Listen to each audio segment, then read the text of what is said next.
narito na naman tayo para sa isang nakakakilig at napaka-sweet na love story nila Kalingap Edu at Viancy. Ay aking makilala. Para sa pagpapatuloy ng kanilang love story, pinigla nila ang mga viewers noong ang kanilang setting ay hindi na sa bahay ni Viancy. Makikita natin na sila ay pumunta naman ngayon sa isang mall. Naghihintay si Kalingap Edu sa pagdating ni Viancy. Kahit naman napakatagal ni Viancy ay talagang matyaga siyang naghihintay para dito. Maya-maya naman ay dumating na si Viancy na may suot na napakagandang damit, kaya naman litaw na litaw ang kanyang kagandahan sa araw na iyon. Parang nahulog na naman talaga si Kalingap Edu at in love na naman ang kanyang mga mata dahil napakaganda ni Viancy sa kanyang suot.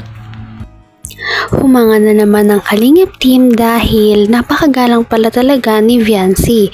Isa-isa siyang nagmano sa Kalingap team at nakipag-appear. Kung nagtataka ang lahat kung bakit sila nasa mall ay dahil sila ay magsha-shopping, bibili ng mga damit para sa birthday ni Carla. Si Carla naman ay isa sa mga Kalingap Angels din ng Kalingap team. At dahil napakabait talaga ni Viancy at maraming humahanga sa kanyang supporters ay may nag-sponsor na naman sa kanya ng napakalaking halaga para sa kanyang damit na susuotin sa party.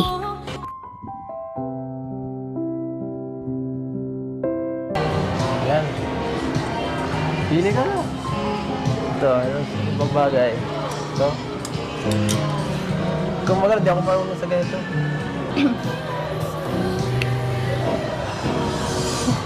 Mahal po. Ha? Ang mamahal po. Mahal. Walang mahal. Sige na, pili na. Ang mamahal po. Ha? Mahal ba?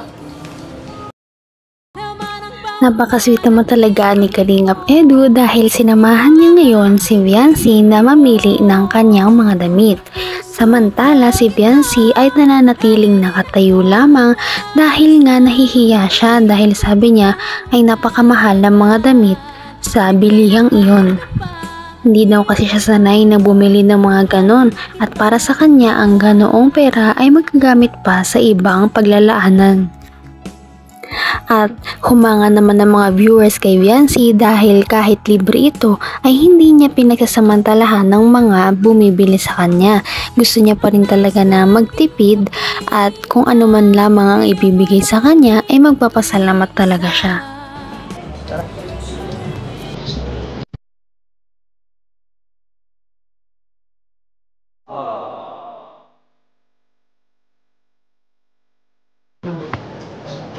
Sige na.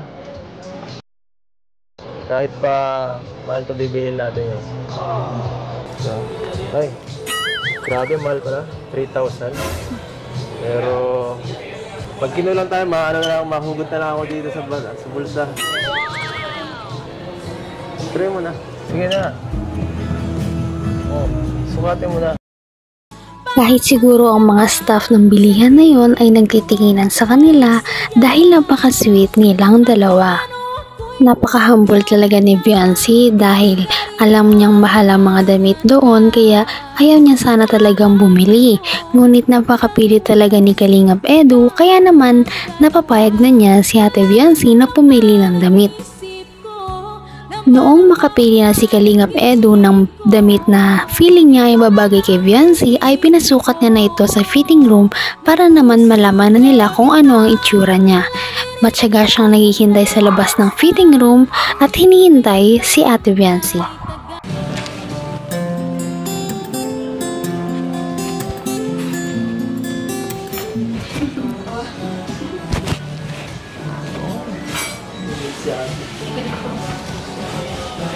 Maganda.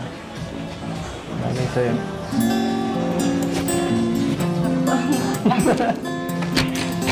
No. Okay lang ba sa'yo?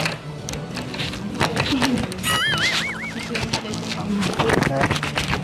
Try ka mo kong isipin. Taga lang.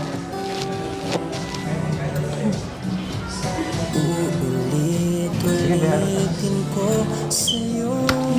Ha? mahal po. Sige na, parin ka.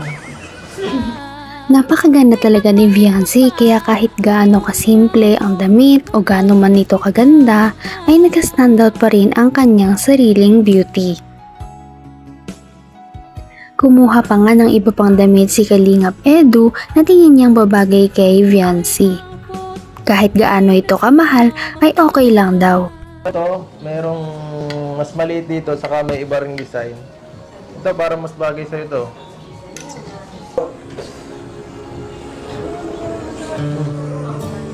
Mas bagay sa iyo ano yung fitting niyan. So okay. Try mo yung wala akong masay. Ganda. Try mo yun. Wow. Yan. Yan naman. Mas maganda. Grabe. Grabe. Mukhang mas mahuhulog pa si Kalingap Edu kay Viancy dahil napakaganda talaga nito at kakaiba talaga siya. Kahit naman napakamahal na mga damit at kulang ang budget ng binigay ng sponsor ay dinagdagan na lang ito ni Kalingap Edu dahil nagandahan talaga siya kay Viancy. Kulang yung budget. Dinagdagan mo na lang. Ay, grabe! Mo talaga, Tol! Dinagdagan mo? Grabe talaga. Ang lakas mo talaga. Kulang. Pagkatapos nito ay naggutom na nga sila kaya naman niyaya ni Kalingap Edu si Viancy sa isang coffee shop at doon sila nag-usap-usap habang kumakain. Napag-sweet naman talaga nila dahil pinagtimplahan pa nila ng kape ang isa't isa.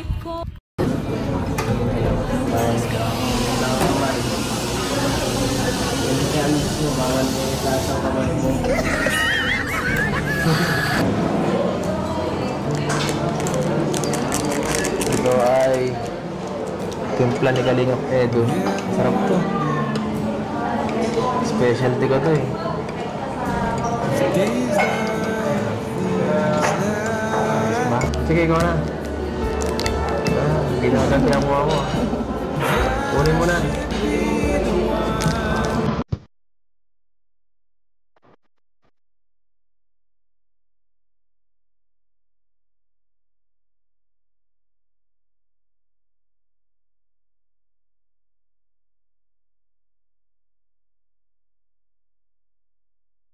Grabe. Napakaganda mag-timpla ng kape.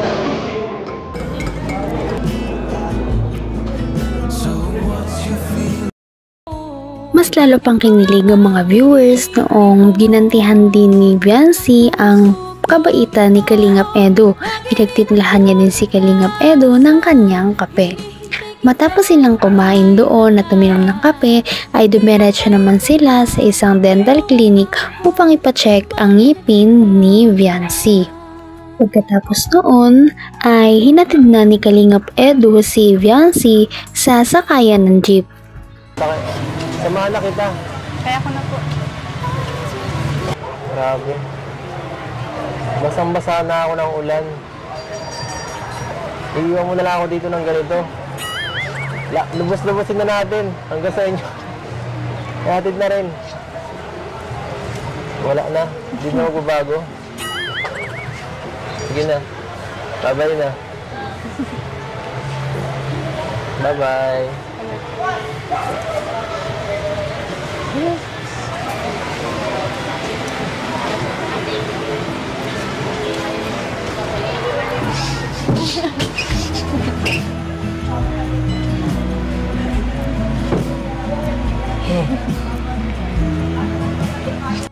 Napaka-gentleman naman talaga ni Kalingap Edu dahil hindi niya talaga papayagan si Viancy na umuwi ng mag-isa. Kaya naman, sobra na naman ang pamumula at kilig ni Viancy sa mga ginagawa ni Kalingap Edu. Bigla ba naman siyang sumakay ulit ng jeep? Akala niya kasi ay aalis na talaga si Kalingap Edu. Halatang halata na talaga si Kalingap Edu sa kanyang mga ginagawa. Halata na napafall na rin siya kay Viancy. Ba ang pupuntahan ko, huwag kang mag-alala. Hindi ako pumunta sa bahay niyo.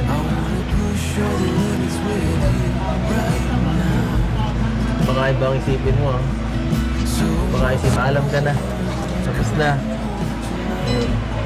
Bye-bye. Bye-bye mga kalingap. Gusto ako ng bahala dito. Punta na kami.